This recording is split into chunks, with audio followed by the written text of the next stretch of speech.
જય ભારત, જય સંવિધાન મિત્રો. હું આપને જણાવવા માંગીશ કે તમને પોલીસ સ્ટેશનથી ફોન આવે છે, પોલીસ સ્ટેશન હાજર થઈ જજો, પોલીસ સ્ટેશન આવી જજો, તમારી ઉપર FIR થઈ છે, તમારી વિરુદ્ધ અરજી આવેલી છે. તો મિત્રો બિલકુલ ડરવાની જરૂર નથી.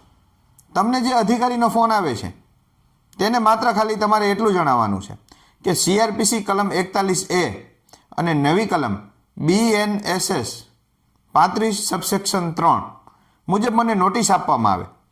નોટિસ મળ્યા બાદ તમે નોટિસ વાંચી લીધી, ત્યાર પછી તમને એવું લાગે છે કે તમે પોલીસ સ્ટેશન હાજર થશો તો તમને ધરપકડ કરવામાં આવશે કે તમને કસ્ટડીમાં લેવામાં આવશે, તો તમારે બિલકુલ ડરવાની જરૂર નથી. તમારે કોર્ટનો સહારો લેવાનો છે. કોર્ટમાં તમારે આગોતરા જામીન માટેની તમારે અરજી કરવાની છે અને કોર્ટમાંથી તમને આગોતરા જામીન મળે પછી તમારે પોલીસ સ્ટેશન રજૂ થવાનું છે. એટલે તમને પોલીસ સ્ટેશનથી ફોન આવે તો તમારે બિલકુલ ડરવાની જરૂર નથી. તમારે કોર્ટનો સહારો લઈ અને કાયદાકીય લડત આપવાની છે. અસ્તુ.